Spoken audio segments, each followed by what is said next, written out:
anak-anakmu laki-laki dan perempuan akan bernubuat. Orang-orangmu yang tua akan mendapat mimpi. Teruna-turunamu akan mendapat apa? Penglihatan. Juga ke atas hamba-hambamu laki-laki dan perempuan akan kucurahkan rohku. Perhatikan, akan dicurahkan Roh Kudus pada hari-hari itu. Tapi kita katakan pada hari-hari ini. Amin. Amin. Kita berbicara tentang hari Tuhan. Kita tahu semua bahwa Tuhan tidak lama lagi datang. Setuju, saudara? Setuju? Sambil senyum dong. Amin. Amin. Orang yang siap, orang yang ready harus siap, harus senyum, gitu, saudara. Maranatha, datanglah ya Tuhan Yesus.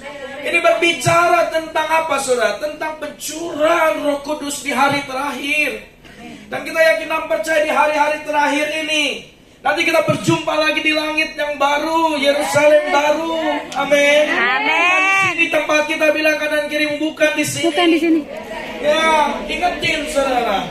Boleh sambil agak kerung-kerung dikit ya. Bukan di sini. Ya. Orang yang ini. Dan mengapa penting sekali Roh Kudus dalam setiap kehidupan saudara? Tadi kita berbicara tentang Pentakosta. Pastor Januar berbicara tentang Pentakosta, pencurahan Roh Kudus. Di dalam Roma 8 ayat 11. Boleh tampilkan? Roma 8 ayat 11. Dan Bapak Ibu Saudara boleh buka handphonenya, buka Alkitabnya. Ini yang penting. Mengapa Bapak Ibu harus mengaktifkan Roh Kudus dan harus memiliki Roh Kudus di dalam setiap kehidupan Bapak Ibu Saudara-saudara yang dikasihi Tuhan. Ya, Roma 8 ayat yang ke-11. Mari kita sama-sama baca. 1, 2, 3. Dan jika roh dia, stop. Dan jika apa? Roh dia, Roh Kudus, Roh Allah. Lanjutkan. Yang telah membangkitkan Yesus dari antara orang mati, diam di dalam kamu, diam di dalam saudara. Jadi Roh Kudus ada dalam hidupmu, aktifkan. Maka lanjutannya, maka Roh Kudus yang telah membangkitkan Kristus Yesus dari antara orang mati akan menghidupkan apa? Tubuhmu yang mana itu oleh Roh Kudus yang diam apa? Di dalam kamu. Bapak Ibu Saudara, kebayang gak kalau Bapak Ibu gak punya Roh Kudus? Siapa yang membangkitkan Bapak Ibu? Tetangganya, sahabatnya, pasanganmu, pacarmu, kekasihmu? Gak bisa, saudara. Kita lebih mengutamakan seseorang yang tidak bisa membangkitkan kita, sedangkan Roh Kudus kita bikin di posisi paling belakang. Roh Kudus kamu paling belakang, karena gak ada lagi space buatmu. Come on, saudara. Hari-hari ini hari Tuhan, di mana Tuhan sebentar lagi datang. Roh itulah yang akan membangkitkan saudara. Sedangkan saudara tidak punya Roh Kudus, siapa yang mau membangkitkan saudara? Ya, ini penting sekali. Saya semangat sekali kalau menyampaikan ini, karena saya mengasihi Bapak Ibu, karena saya mencintai Bapak Ibu. Untuk apa? Di hari terakhir Roh Kudus yang akan membangkitkan tubuh yang panah ini. Ya, kalau kita sudah selesai waktunya. Tapi kalau kita hidup-hidup diangkat kan puji Tuhan, toh haleluya. Kita tidak mengalami kesedihan, keluarga kita tidak mengalami kesedihan. Tapi lebih sedih lagi kalau keluarga kita tertinggal dan kita melihatnya. Lebih sedih lagi, apalagi temanmu, apalagi pasanganmu, apalagi kekasihmu yang selalu kau puja-puja lebih daripada Tuhan Yesus. Dan pada saat itu dia tertinggal, apa perasaanmu Bapak Ibu? Disinilah begitu penting. Jadi mari aktifkan Roh Kudus. Hari ini, saat ini kita minta semua yang belum dibaptis ya. Saya nggak mau, saya nggak usah angkat tangan. Siapa yang belum dibaptis nggak usah lah. Pribadi lepas pribadi.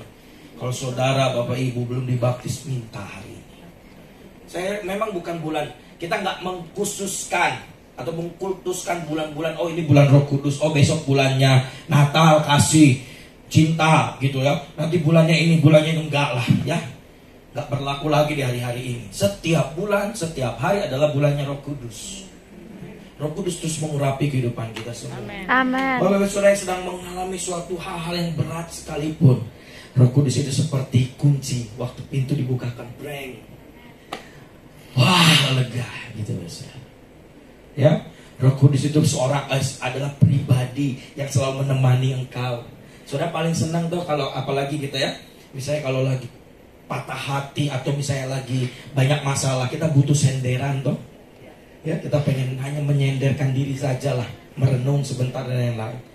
Bukankah dia adalah Roh Allah yang selalu ada bersama kita dan dia selalu memeluk kita. Amen. Waktu engkau sedang mengalami suatu pergumulan yang berat pun dia bilang gini, anakku, ayo, aku ada bersamamu, aku memeluk.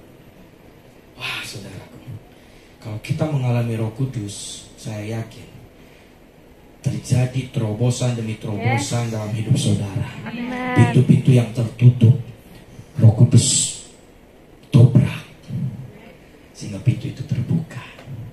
Ya, setiap kehidupanmu yang sedang berbeban berat, setiap kehidupan saudara yang sedang mengalami sakit, apapun yang ada dalam organ tubuhmu saudara, hari ini kesembuhan dan kemenangan akan terjadi. Amin. Yuk kita tundukkan kepala. Ya. Terima kasih Tuhan. Semua sungguh-sungguh ya. Saya ingin dan saya rindu Bapak Ibu saudara pribadi